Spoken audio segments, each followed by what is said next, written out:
Hello everybody, and welcome to a video where I'm going to be showing you a 5-step process that you can use to turn an unhappy customer into a lifelong customer. This is an area that I feel like a lot of business owners kind of struggle over and don't really know what to do, because you've got this great idea for your business, you've started up, you've sold a bunch of stuff, and then you get somebody who's unhappy, and this is bound to happen. There's really nothing you can do about it. You're going to make a mistake at some point, somebody's going to get the wrong item, then you get the unhappy email, and you're like, what do I do with this? How do I respond? Unfortunately, a lot of businesses and a lot of people don't really know how to handle this kind of criticism and what to do about it. So I'm going to be showing you kind of a really simple, easy way that you can know when to stop and what to do and how to try and make this customer happy. But first, I guess I should explain why you want to make a customer happy. First of all, obviously, you should want to help a customer because you're a good person and you want to be an honest business owner. We're just going to list a couple more reasons for you just in case.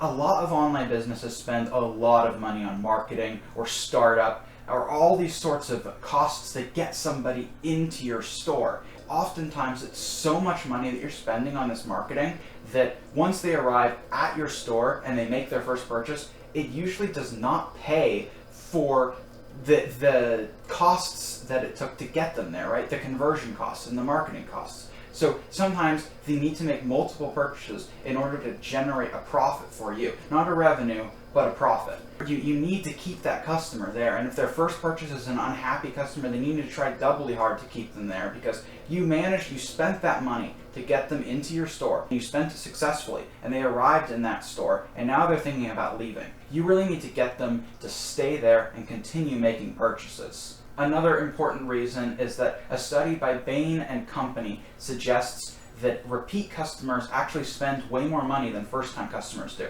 by up to 67%. Meaning that if somebody comes to your store for the first time and buys a $100 jacket, right, and then they leave and then they come back, they're likely to buy an item that's at least $167 rather than that first $100. You can just see, and that's going to multiply. Every time they come back, they're actually willing to spend more money because they've established trust with your brand. And that is a really vital thing for any business, is that people need to trust your brand.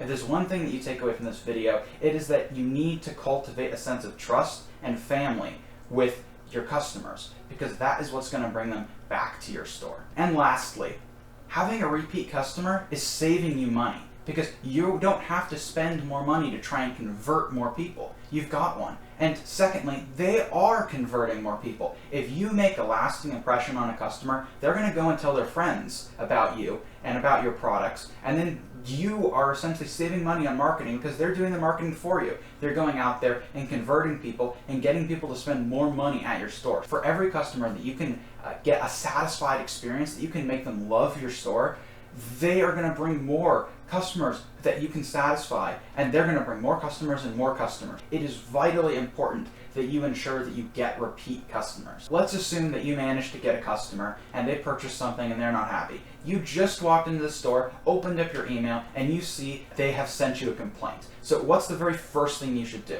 Well, it's start at the top and read the whole thing all the way through. It's vitally important that you read the whole thing. As Dale Carnegie, author of How to Win Friends and Influence People, once said, a lot of people read to reply, not to understand. You need to make sure that you're reading to understand, because people can tell if you're reading or listening to understand. It's very important that you try and put yourself in the shoes of the customer. Imagine that you are going to a place and you purchase something and you're unhappy enough to come and talk to the person behind the counter, and you know most people aren't willing to go talk to the person behind the counter.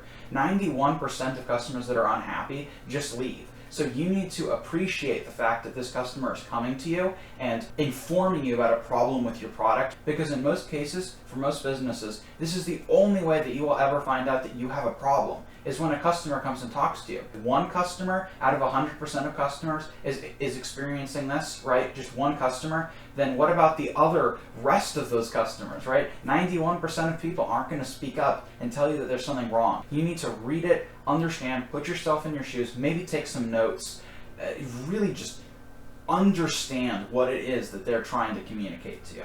After you've read to understand, you need to make a genuine apology. This doesn't just mean a boilerplate statement where you stamp on something like, I'm sorry for your inconvenience, I hope we do better next time. This means actually taking the time to understand after you've understood and applying that knowledge to your apology. Use their name. Be specific. Don't just say, we're sorry your package didn't arrive, and instead say, I'm really sorry that our logistics network was unable to deliver the thing that you wanted, insert the thing you wanted, and say, we really appreciate the fact that you came and told us about this, as we can use this to improve our business practices in the future. Thanks for being a great customer. You need to begin with a good hello, use their name, explain what their problem is, repeat their problem back to them, because that's a big sign that you understood, right? If you're having a discussion with someone and sometimes you think they're zoning out, what's something that a lot of people do? They'll ask them to repeat, so that way you know whether someone was actually listening. If you take that step on your own, repeat the problem back to them,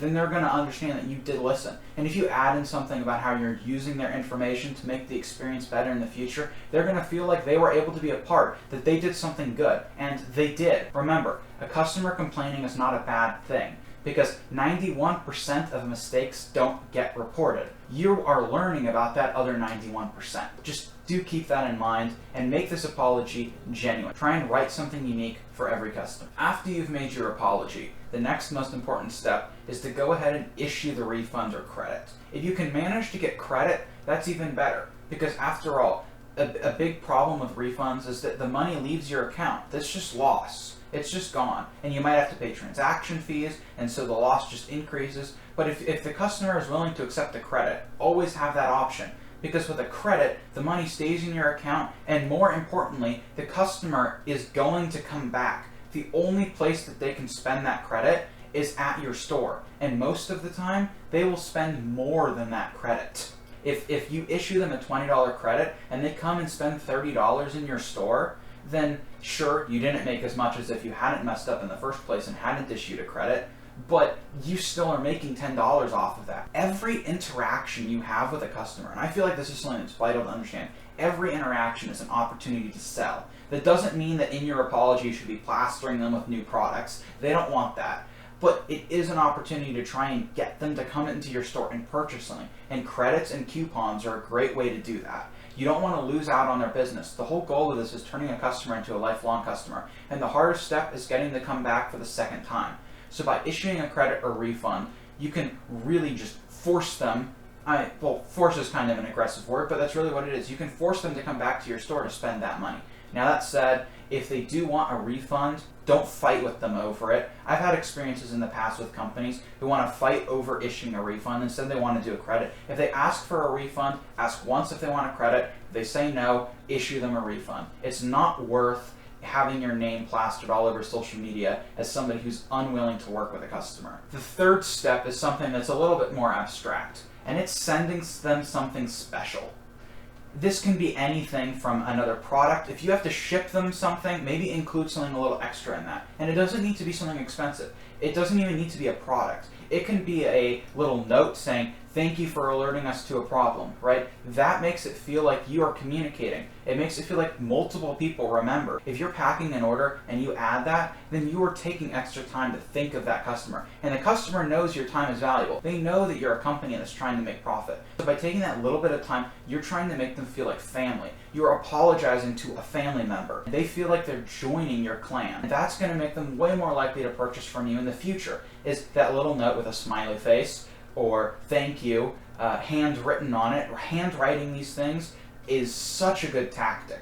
When they see that little signature, right, they know that somebody actually took their time and that this wasn't mass produced. And obviously, if you're dealing with thousands of orders per day, well, first of all, you're probably not watching this video, and you have a customer support team, but let's just assume you don't. Then obviously you don't have time to go ahead and do this for every problem. But if you're just starting out, then I highly recommend that you take the time to make personalized, individual notes for every customer that has an issue.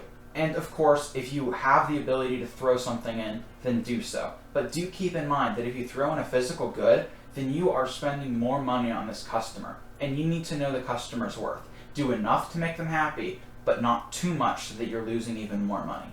This next step is something that a lot of companies seem to miss out on, and it's always baffled me why. And that is following up with the customer. After you've sent out your refund or a new product or whatever you did in step 2 and 3, go ahead and send them an email or a text or however it is you communicated with them, saying that you really valued their experience and that you hope that they were able to enjoy their new product or their refund or whatever. Make it personal, use their name, try and remember something about their experience. Follow up. Don't be too creepy, but you have to follow up. Make them feel like a family member. If you might notice a trend here that I keep bringing up family, and that's very important because you're way more likely to buy something from a brother or a sister or a mother or a father than you are from a random person. Assuming there's probably exceptions to that, but for the most part, a family member is way more trustworthy than a nameless, faceless corporation. Go ahead and make yourself not a nameless, faceless corporation. Use your name.